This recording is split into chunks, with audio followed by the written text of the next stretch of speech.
ಒಬ್ಬ ಭದ್ರಾವತಿಯ ಒಬ್ಬ ಹೆಣ್ಮಗಳು ಅಲ್ಲೆಲ್ಲೋ ಸುಪ್ರಾ ನ್ಯಾಷನಲ್ 83 ದೇಶದ ಜೊತೆ ಸ್ಪರ್ಧೆ ಮಾಡಿ ಗೆದ್ರು. ಆಯ್ತಲ್ಲ, ಗೆದ್ದಿದ್ದಾಯ್ತು, ಒಂದಿದ್ದಾಯ್ತು, ಎಲ್ಲ ಆಯ್ತು, ಮುಗೀತು. ಅಲ್ಲಿಂದ ವಾಪಸ್ ಬರ್ಬೇಕಾದ್ರೆ ಡೌನ್ ದಿ ಲೈನ್ ಓಕೆ ನಾನು ಇದಾಗಬೇಕು, ಇದಾಗ್ತೀನಿ, ನನ್ನ ಹಿಂಗೆ ಸ್ವೀಕರಿಸ್ತಾರೆ ಜನ, ಎಲ್ಲ ರೆಡ್ ಕಾರ್ಪೆಟೇ ನನ್ಗೆ ಇನ್ ಮುಂದೆ ಅನ್ನುವ ಪರಿಕಲ್ಪನೆ ಇತ್ತಾ? ಹೇಗೆ? ಏನೂ ಇರ್ಲಿಲ್ಲ ಸರ್. ಅದಕ್ಕೂ ಮುಂಚೆ ಮೀಡಿಯಾನ ಫೇಸ್ ಮಾಡಿರ್ಲಿಲ್ಲ. ಅದಕ್ಕೂ ಮುಂಚೆ ನನ್ನ ಇದ್ರ ಬಗ್ಗೆ ಕೇಳಕ್ಕೆ ಅಥವಾ ನೀವ್ಯಾರು, ನೀವ್ ಹಿಂಗಿತ್ತು ಹಂಗಿತ್ತು ಅಂತ ಯಾವ ಪ್ರಶ್ನೆ ಕೇಳಕ್ಕೂ ಯಾರು ಇರ್ಲಿಲ್ಲ. ಸೊ ನನಗೆ ಆ ಎಕ್ಸ್ಪೀರಿಯನ್ಸೇ ಇಲ್ಲ, ನಂಗೆ ಗೊತ್ತೇ ಇಲ್ಲ. So I didn't expect. ಹೇಗಿತ್ತು ರಿಸೀವಿಂಗ್? ಹೇಗಿತ್ತು ವಾಪಸ್ ಬಂದಾಗ? ಫಸ್ಟ್ ಬಂದು ಲ್ಯಾಂಡ್ ಆಗಿದ್ದು ಮುಂಬೈಯಲ್ಲಿ, because organisation, miss India organisation headquarters ಇರೋದು ಮುಂಬೈಯಲ್ಲಿ. And obviously I had to go meet everyone, because ಇದು ಗೆಲ್ಲಿಕ್ ಸಾಧ್ಯ ಆಗಿದ್ದು ನನ್ನ ಒಬ್ಳು ಕೈಯಿಂದ ಮಾತ್ರ ಅಲ್ಲ. ಫ್ಯಾಮಿಲಿ ಸಪೋರ್ಟ್ ಇರ್ಬೋದು, ಆರ್ಗನೈಸೇಷನ್ ಸಪೋರ್ಟ್ ಇರ್ಬೋದು, ಅದು ಎರಡೂ ಕೂಡ ಇತ್ತು ನನ್ನ ಜೊತೆಗೆ. ಸೊ ಅಮ್ಮ ಅಪ್ಪ ಬಂದಿದ್ರು, ನನ್ನ ಕಸಿನ್ಸ್ ಬಂದಿದ್ರು. ಅಲ್ಲಿಂದ ಡೈರೆಕ್ಟ್ ಐ ಥಿಂಕ್ ಆರ್ಗನೈಸೇಷನ್ಗೆ ಹೋದ್ವಿ. Immediately the next day morning media interviews lined up, NDTV, Aaj Tak. So every single news channel ನನಗೆ ಬೆಳಗ್ಗೆ ಐ ಥಿಂಕ್ 8 ಗಂಟೆಗೆ ಐ ಗಾಟ್ ಅ ಲಿಸ್ಟ್. ಆಶಾ ಈ ಟೈಮಿಂದ ಈ ಟೈಮ್ ಇಲ್ಲಿ, ಈ ಟೈಮಿಂದ ಈ ಟೈಮ್ ಇಲ್ಲಿ, ಈ ಟೈಮಿಂದ ಈ ಟೈಮ್ ಇಲ್ಲಿ. ಲೈಕ್ ಏನ್ ನಡೀತಿದೆ? Like in a day I think there were some 13 to 14 interviews. ಪ್ರತಿಯೊಂದಕ್ಕೂ ಬೇರೆ ಬೇರೆ ಔಟ್ಫಿಟ್, ಪ್ರತಿಯೊಂದಕ್ಕೂ makeup and hair. I was not use to it ಅಲ್ಲ ಸರ್, ನಂಗೆ ಗೊತ್ತೇ ಇರಲಿಲ್ಲ ಹೀಗಾಗತ್ತೆ ಅಂತ. And I was like okay ಸರಿ, ಬೆಳಗ್ಗೆ ಬೇರೆ ಅಮ್ಮ ದೋಸೆ ತಿನ್ಕೊಂಡು ಹೋಗು. ಸೊ ಚೆನ್ನಾಗಿ 1-3 ದೋಸೆ ತಿನ್ಸಿ, ಫಿಲ್ಟರ್ ಕಾಫಿ, ಲೈಕ್ ಹಾ ಸರಿ ನಾವ್ you go. Mumbai is not new to you. Mumbai is not new to me. Mumbai culture, Mumbai ಜೀವನ, ಲೈಫ್ ಸ್ಟೈಲ್ ಯಾವುದೂ ಹೊಸದಲ್ಲ ನಿಮಗೆ. ಓನ್ಲಿ ಥಿಂಗ್ ಇಸ್ ಎಲ್ಲರದು ಐಬಾಲ್ ಕ್ಯಾಚ್ ಆಗಿದ್ದೀರಾ, ಲೈಮ್ ಲೈಟ್ ಅಲ್ಲಿ ನೀವಿದ್ದೀರಾ, ಅಂಡ್ ಎಲ್ಲರೂ ಫೋಕಸ್ ನಿಮ್ಮ ಮೇಲಿದೆ. ಇನ್ ದ ಸೆನ್ಸ್ ಮುಂಬೈಯಲ್ಲಿ ನನ್ನ ಫಸ್ಟ್ ಕಸಿನ್ಸ್ ಎಲ್ಲ ಇದ್ರು, ಬಟ್ ನನ್ನ ಪ್ಯಾಜೆಂಟಿಗಂತಾನೆ ಮೂವ್ ಆಗಿತ್ತು. I was merely 21 year old when I moved to Mumbai. So ಹಂಗ್ ನೋಡಕ್ ಹೋದ್ರೆ it is new. Living in Mumbai ಅದೆಲ್ಲ ಸ್ವಲ್ಪ ಹೊಸದೇನೆ. ನಾನು ಮುಂಚೆ ಸಮ್ಮರ್ ಹಾಲಿಡೇಸಿಗೆ ಹೋಗ್ತಿದ್ದೆ ಅಷ್ಟೇ, ಫುಲ್ ಫ್ಲೆಡ್ಜ್ ಅಲ್ಲಿ ಇರ್ಲಿಲ್ಲ. For pageant I made a move to Mumbai. But as you said, red carpet ಇರ್ಬೋದು, ಮೀಡಿಯಾ ಇರ್ಬೋದು, ಇದೆಲ್ಲ ಇರ್ಬೋದು, it was all very new for me. I was like ಏನಕ್ಕೆ ಇದೇ ಬಟ್ಟೆ ಹಾಕೊಂಡು ನೆಕ್ಸ್ಟ್ ಇಂಟರ್ವ್ಯೂಗೆ ಯಾಕೆ ಹೋಗ್ಬಾರ್ದು? ಸೊ ನನ್ನ ತಲೆಯಲ್ಲಿ ಪ್ರತಿಯೊಂದಕ್ಕೂ ಚೇಂಜ್ ಬೇಕಾ, ಪ್ರತಿಯೊಂದಕ್ಕೂ ಹೇರ್ ಸ್ಟೈಲ್ ಚೇಂಜ್ ಆಗ್ಬೇಕಾ? So it took me a while to understand that as it's like over all presentation ಇರ್ಬೋದು, ಮಾತಾಡುವ ಕಾಂಟೆಂಟ್ ಇರ್ಬೋದು, ಎಲ್ಲದೂ ಮ್ಯಾಟರ್ ಆಗುತ್ತೆ. ಯು ಆರ್ ರೆಪ್ರೆಸೆಂಟಿಂಗ್ ಇಂಡಿಯಾ, ನೀನ್ ಇರಬೇಕು ಇದರಲ್ಲಿ ಥ್ರೂ ಅಂಡ್ ಥ್ರೂ. ಸೊ ಅವಾಗ ನಂಗೆ ಅರ್ಥ ಆಯ್ತು. ಒಂದು ಗೋಲ್ ಇತ್ತು, ಆಶಾ ಭಟ್ ಸುಪ್ರಾ ನ್ಯಾಷನಲ್ ಗೆಲ್ಲಬೇಕು ಅಂತ. ಆಯ್ತು, ಗೆದ್ದಿದ್ದಾಯ್ತು, ವಾಪಸ್ ಬಂದಿದ್ದು ಆಯ್ತು, ಇಲ್ಲಿ ಎಲ್ಲರೂ ಕೂಡ ನಿಮ್ಮನ್ನು ಅಕ್ಸೆಪ್ಟ್ ಮಾಡಿದ್ರು, ವಿಶ್ ಮಾಡಿದ್ರು, ಸೆಲೆಬ್ರೇಟ್ ಮಾಡಿದ್ರು.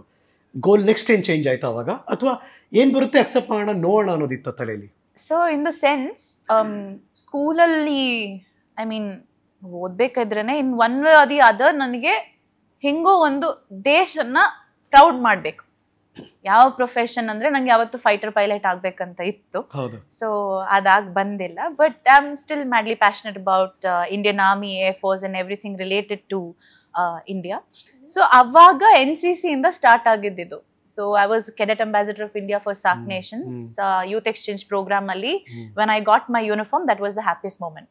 ಸೊ ಅದ್ರ next Miss India form fill ಮಾಡ್ಬೇಕಾದ್ರೂ ನನ್ನ ಅಮ್ಮ ಅಪ್ಪ ಹೇಳಿದ ಒಂದೇ ಮಾತು, ಇಲ್ಲೂ ಕೂಡ ನಿನಗೆ ನಿನ್ನ ದೇಶ ರೆಪ್ರೆಸೆಂಟ್ ಮಾಡೋಕೆ ಆಪರ್ಚುನಿಟಿ ಸಿಗ್ತಿದೆ, you should go get it. ಅದಾದ್ಮೇಲೆ ಮುಂಬೈಗೆ ಹೋದಾಗ I also had Bharatanatyam background ಇರ್ಬೋದು, ಸಂಗೀತ ಇರ್ಬೋದು, ನಾಟಕ ಇರ್ಬೋದು, ಕಾಲೇಜಲ್ಲೆಲ್ಲ ಕಲ್ಚರಲ್ ಆಕ್ಟಿವಿಟೀಸು ತುಂಬ ಮಾಡ್ತಾ ಇದ್ದೆ. ಸೊ ಮುಂಬೈಗೆ ಹೋದಾಗ I was open to wide range of opportunities. So again was like ಇಲ್ಲಿ ಹೆಂಗಿದ್ರು 1 year ರೇನ್ ಇತ್ತು. ಸೊ ಸುಪ್ರಾ ನ್ಯಾಷನಲ್ ನಾನು ಇನ್ನೊಬ್ರಿಗೆ ಕ್ರೌನ್ ಕೊಡೋವರೆಗೂ 14 to 15 thus 1 year reign. Okay, official activities ಎಲ್ಲ ಮಾಡ್ಕೊಂಡು ಬರ್ತೀವಿ, but what do I do? Correct. ಅದ್ರ ಮಧ್ಯದಲ್ಲಿ I can't go back home, ಕರೆಕ್ಟಾ? ಸೊ ಅವಾಗ ಸರಿ ಆಡಿಷನ್ಸ್ ಕೊಡೋಣ, ಮೂವಿ ಆಡಿಷನ್ಸ್ ಕೊಡೋಣ, ನೋಡೋಣ, ಟಿವಿ ಆಡಿಷನ್ಸ್ ಕೊಡೋಣ. ಫಸ್ಟಿಗೆ ನಾನೇ ಹೋಗಿದ್ದಾಯ್ತು. I remember my ad audition was of Coca-Cola. So that was my first ad audition. Yamaha Fasino were my title sponsors pageantally. So the first ad I got was Yamaha Fasino.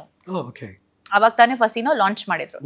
ಅದಾದ್ಮೇಲೆ movie auditions ಕೊಡಕ್ start ಮಾಡಿದೆ. Hindi was never an issue. So I think ನನ್ನ rain ಮುಗಿಸಿ ಒಂದು 6 ತಿಂಗಳಿಗೆ I got my first film. Okay, wow. So ಅಲ್ಲಿಂದ ಈ cinema journey ಶುರುವಾಯಿತು. ಎಸ್. ಬಟ್ ಅಂದ್ರೆ ಅಲ್ಲಿದ್ರಿ ಆಗ ಬಾಂಬೆಲಿ? ಎಸ್. ಕನ್ನಡಕ್ಕೆ ಅಂತೇನೋ ಥಾಟು ಇರ್ಲಿಲ್ಲ ಅಲ್ಲ ಆಗ? ಬಂದಿರ್ಲಿಲ್ಲ, ನಾನು ಅಲ್ಲೇ ಸೆಟಲ್ ಆಗಿದ್ದೆ.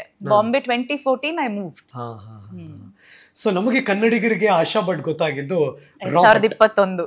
ರಾಬರ್ಟ್ 2021. ಯಾರೀ ಆಶಾ ಭಟ್ ಅನೌನ್ಸ್ ಆಗ್ತಿದ್ದಾಗೇನೆ ಎಲ್ಲರ ಕಣ್ಣರಳಿಸಿ ನೋಡಿದ್ದು. ಆಮೇಲೆ ಗೊತ್ತಾಗಿದ್ದು ಭದ್ರಾವತಿ ಅವರ ಫಸ್ಟ್ ಬಾಂಬೆ ಅವರು ಅನ್ಕೊಂಡ್ಬಿಟ್ಟಿದ್ವಿ ನಾವು. ಹೌದು, ಎಲ್ರು ಅದೇ, ಏನ್ ನೀವು ಬಾಂಬೆ ಅವ್ರಂತೆ ಅಲ್ಲೇ, ಅಯ್ಯೋ ಹೆಂಗ್ ಇಂಪ್ರೆಸ್, ಅಲ್ಲಿ ಇರ್ತೀನಿ ಅಷ್ಟೇ, ಬಟ್ ಅಲ್ಲಿಯವ್ರಲ್ಲ, ನಾನು ಭದ್ರಾವತಿ. ಬಟ್ ನಿಮ್ ಪ್ರೊಫೈಲ್ ಎಲ್ಲಾ ಕಡೆನೂ ಇತ್ತಾ? ಇನ್ ದ ಸೆನ್ಸ್ ನಿಮ್ ಪ್ರೊಫೈಲ್ ಎಲ್ಲಾ ಕಡೆ ಕಳ್ಸಿದ್ರ ನೀವು? ಕರ್ನಾಟಕಕ್ಕೂ ಪ್ರೊಫೈಲ್ ಕಳ್ಸಿದ್ರ? ಇಲ್ಲ, ತರುಣ್ ಸರ್ ನಂದು ಮೂವಿ ನೋಡಿದ್ರು, ಅದಾದ್ಮೇಲೆ ಇನ್ಸ್ಟಾಗ್ರಾಮ್ ಅಲ್ಲಿ ನಾನು ಧೀರ ಧೀರ KGF ಇಂದ ಒಂದು ಹಾಡು ಹಾಡಿದ್ದೆ. ಹೌದು, ಅದನ್ನ ಕೇಳಿ ಮತ್ತೆ ನಂದು ಜಂಗ್ಲಿ ಮೂವಿ ನೋಡಿ ನನ್ನ ಮ್ಯಾನೇಜರಿಗೆ ಕಾಲ್ ಮಾಡಿದ್ದು, ಇವ್ರು ಎಲ್ಲಿಯವ್ರು ಆಕ್ಚುಲಿ. ಆವಾಗ ರಾಬರ್ಟ್ ನರೇಶನ್ ಕೇಳಿದ್ರು. ಅವಾಗ ನೀವು ಕನ್ನಡ ಮಾತಾಡ್ತೀರಾ ಅಂತ. ಹೌದು, ಕನ್ನಡ ಮಾತಾಡ್ತೀನಿ. ಕನ್ನಡದ ಹುಡುಗಿ, ಮುದ್ದಾಗಿ ಸ್ಪಷ್ಟವಾಗಿ ಸುಲಲಿತವಾಗಿ ನಿರರ್ಗಳವಾಗಿ ಕನ್ನಡವನ್ನ ಮಾತನಾಡಬಲ್ಲರು.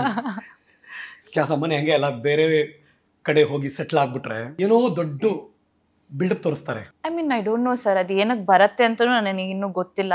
ಯಾವ್ದನ್ನು ಊಚ್ ನೀಚವಾಗಿ ನೋಡಕ್ ಆತರ ಹೋಗ್ಬಾರ್ದು. ನಮ್ ಭಾಷೆ, ನಮ್ ದೇಶ ನಮ್ದು ಅನ್ಕೊಂಡು ಇರ್ಬೇಕು. ಬೇರೆದ್ ಕಲಿಬೇಡ ಅಂತ ಹೇಳಕ್ ಹೋಗಲ್ಲ ನಾನು.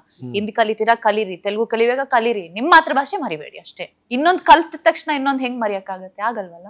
ಏನೋ ಲೈಫಲ್ಲಿ ಎಲ್ಲವೂ ಖುಷಿಯಾಗಿ ಆಗೋಯ್ತಾ?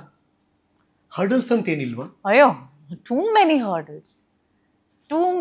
ಹರ್ಡಲ್ಸ್, ಒಂದಲ್ಲ ಎರಡಲ್ಲ, ಟೂ ಮೆನಿ ಹರ್ಡಲ್ಸ್. ಬಿಕಾಸ್ ಒಂದು ಹೆಣ್ಮಗಳು ಬೇರೆ ರಾಜ್ಯಕ್ಕೆ ಹೋಗಿ ಸೆಟ್ಲ್ ಆಗೋದು, ಯಾವುದೋ ಗುರಿ ಇಟ್ಕೊಂಡು ಕೆಲಸ ಮಾಡೋದು, ಮತ್ತಲ್ಲಿ ಗೆದ್ದಾದ್ಮೇಲೂ ಕೂಡ ಅಬ್ಬಾ ಗೆದ್ದಾಯ್ತು ಬಿಡಪ್ಪ, ಇನ್ನೇನು ತೊಂದರೆ ಇಲ್ಲ ನನಗೆ ಅಂತ ಫೀಲ್ ಮಾಡ್ಬೇಕಾದ್ರೆ ಮತ್ತೆ ಮತ್ತೆ ಹರ್ಡಲ್ಸ್ನ ಫೇಸ್ ಮಾಡಿ ಆಚೆಗೆ ಬರೋದು, ಹೌ ಟಫ್ ಇಟ್ ವಾಸ್. ಇಲ್ಲ sir, that's the misconception. Okay, ಗೆದ್ದಾದ್ಮೇಲೆ ಗೆಲ್ಲೋದು ಟೀಕೆ ಸರ್, ಅದೇನೋ ಒಂದು ಟೈಮ್ ಡ್ಯೂರೇಷನ್ ನೀವು ನಡ್ಸ್ಕೊಂಡು ಹೋಗಿರ್ತೀರಾ, ಮಾಡಿರ್ತೀರಾ, ಅಮೌಂಟ್ ಆಫ್ ಹಾರ್ಡ್ ವರ್ಕ್ ಇರುತ್ತೆ, ಎಲ್ಲೋ ಒಂದು ಲಕ್ ಫ್ಯಾಕ್ಟರು ಬರುತ್ತೆ. ನಾನು ಕಂಪ್ಲೀಟ್ ಆಗಿಲ್ಲ ಅನ್ನಕ್ ಹೋಗಲ್ಲ. ನೀವು ಕಲ್ತಿರೋ ಟ್ಯಾಲೆಂಟ್ ಕೂಡ ಉಪಯೋಗಕ್ಕೆ ಬರುತ್ತೆ. ಸೊ ನಾನು ಚಿಕ್ಕವಳಿದ್ದಾಗ ಏನಕ್ಕೆ ಈ ಸಮ್ಮರ್ ಹಾಲಿಡೇಸ್ ಅಲ್ಲಿ ಇಷ್ಟು ಕ್ಲಾಸಸ್ಗೆ ಹಾಕ್ತೀರಾ ಅಂತ ಬಾಯ್ ಬಡ್ಕೋತಾ ಇದ್ದೆ ನಾನು ಅಮ್ಮ ಅಪ್ಪನ ಹತ್ರ.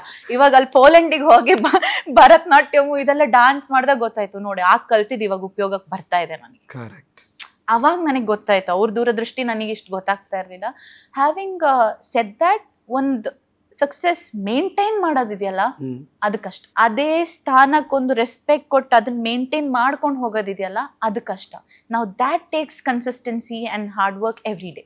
ಅದು ನಾವು ಮೆಂಟಲಿ ಸ್ಟ್ರಾಂಗ್ ಆಗ್ಬೇಕಾ, ಫಿಸಿಕಲಿ ಸ್ಟ್ರಾಂಗ್ ಆಗ್ಬೇಕಾ?